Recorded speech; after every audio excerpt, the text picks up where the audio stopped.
Pernah ada istilah, habiskan nasinya. Kalau tidak, nanti nasinya nangis. Ternyata tangis itu adalah keringat para petani di desa yang bekerja menanam padi. Belum lagi resiko gagal panen yang harus mereka hadapi. Bangga sih mendengar tanah kita ini adalah tanah yang subur. Di tahun 2017, Center for Indonesian Policy Studies atau CIPS pernah merilis sebuah makalah kebijakan publik yang membahas dan memberikan rekomendasi tentang perlindungan untuk petani di Indonesia agar tidak hidup di bawah garis kemiskinan. Data survei yang dilakukan oleh Badan Pusat Statistik atau BPS per 2018, ada lebih dari 33 juta orang di Indonesia bekerja di sektor pertanian. Di antaranya sekitar 8 juta perempuan dan sekitar 25,5 juta petani laki-laki. Sayangnya, sebagian besar dari mereka hidup di bawah garis kemiskinan yang membuat hidup mereka tertekan.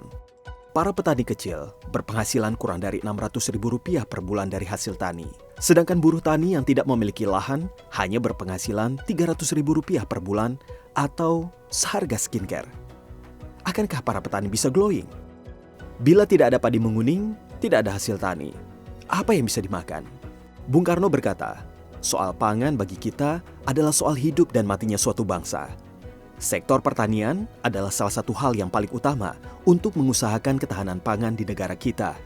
Makanya, kita harus memberi perhatian kepada petani kita. Saat ini, banyak sekali anak muda di perkotaan.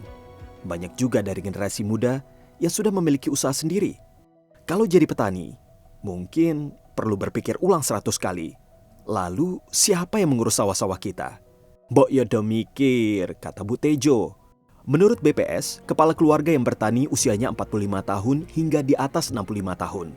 Bayangkan, kakek kita yang sudah mengalami penurunan kemampuan fisik pergi bertani. Sektor pertanian itu harusnya berinovasi dan memiliki perencanaan yang strategis. Sedangkan para petani di usia tersebut sulit untuk berinovasi. Pemerintah juga memiliki kebijakan untuk memberikan subsidi bagi petani, seperti subsidi pupuk dan benih. Tetapi nyatanya, subsidi tersebut kurang efektif. Solusinya, pemerintah dapat mengalokasikan dana subsidi untuk program-program yang langsung membantu kebutuhan keluarga petani.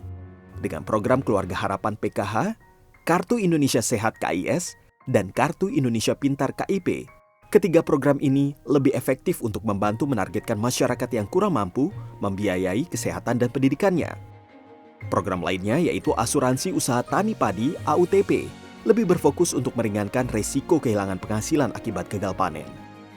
Selanjutnya, memperbaiki infrastruktur agar bantuan tersebut tepat sasaran dan bekerja sama dengan perusahaan asuransi swasta agar bisa menjangkau sampai ke area-area terpencil. Nah, kita juga bisa mendukung. Dengan menghargai makanan, berarti menghargai petani.